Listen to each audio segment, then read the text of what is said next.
Welcome back, everybody. Today, I think this one's going to be called Being Willing to Be Misunderstood, or Willing to Be Misunderstood. Maybe that's better. So, this was inspired by a conversation I had with a friend, and yeah, you need to be willing to be misunderstood. There are going to be people in your life, no matter what you do, whether you are, just living a very, in your view, a very normal life.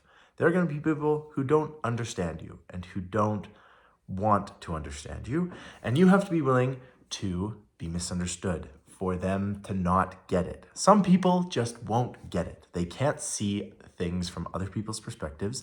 They certainly can't see it from your perspective. And so you kind of just got to roll with it. You cannot please everybody, you really can't. And if that means that there are going to be people who kind of talk behind your back and say like, oh my gosh, can you believe what he's doing? Like, this makes no sense. Whatever, whatever. Their opinion is irrelevant. Their whole philosophy and their thinking is either backwards or it's just not really important. And you can't really do much about it. And that's okay. I used to like really micromanage my perception or like how people viewed me. And like, I was always considered like the golden boy, the one who didn't get into trouble, the one who didn't drink or didn't do anything like dangerous or risky. I went to university, I got a degree, I was very standard, like I got a mortgage, like I did everything I could to manage my perception and to try and make sure nobody misunderstood me and was like, I was very concrete in these things. When I came out as gay, that was like a big, like I remember the first thing I said to my dad when I came out was basically like, I'm still me. Like, I'm like, this doesn't change me at all. Like, Dad, I really need you to know, like, this doesn't change me at all. Because I didn't want any kind of misinterpretation of who I thought I was. I really wanted people to see me as this image I had in my head. And today, I couldn't care less. There are people who still think I'm that sort of like golden boy with, very few imperfections or, never put a foot wrong. There are people in my family who just think that still. And like, whatever, that like they're definitely misunderstanding who I am now.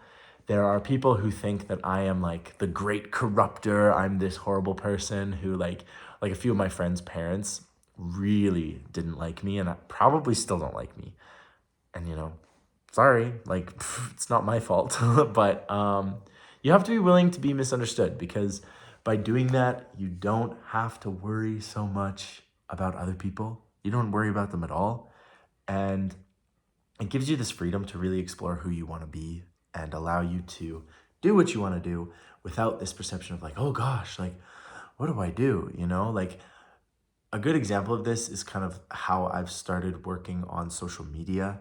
And like, I'm pretty good at posting what I think. I don't delve into controversial things because the internet is a haven for controversy. And if you want to get into a political argument or a controversial topic, there are people who will happily do that with you.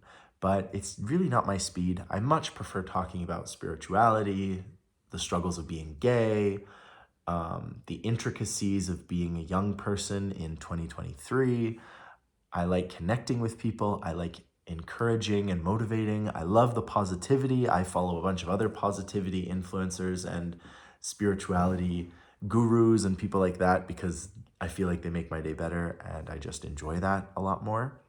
So that's my whole shtick, but I don't like hide who I am, like I'm pretty even across the board. And I mean, if you met me in person, I hope that I would come across just as I do now. Like, I'm just in my parents' living room right now and filming this. And I think I'm pretty accurate to what gets portrayed on social media. Obviously, social media has a lot of my like best moments, greatest hits, that kind of thing. But I do share like the difficulties and, like things like that. But honestly, like I don't have like great trauma affecting me in my daily life because I've grown from trauma that's happened in the past. And so, yeah, I hope that it comes across as reality because it pretty much is reality, Like there's obviously things like I don't share my exact location for personal safety and just like, I don't know, peace of mind. But I also live in the middle of nowhere, so that kind of helps. But no, I'm willing to be misunderstood, One in 10,000 comments I get will be people basically being like, man, he's just so, it's like toxic positivity and he's just like, he's totally like a fake person and he doesn't actually believe any of this and he doesn't practice any of the stuff that he talks about. And it's like, okay, like if that's what you want to believe, that's fine. But I think it would be absolutely exhausting to try and fake everything that I do and try and like if I didn't mean what I said, like when I talk about like positivity or like daily advice about, you know, just showing up and doing the work and trying to power through on a bad day, if I didn't believe that stuff, why would I talk about it? Like why would I, And so I just think it's so much more work when you are trying to micromanage people's expectations and their misunderstandings of you. When you're trying to like manage those things actively, it's just exhausting. Like, how could you do that? Like, I have friends, not friends, but I have acquaintances who I think come off as quite fake. I don't think they are really them, and I don't even think they know who they are, which is, a struggle that we all go through at some point, but some of these people are still going through it.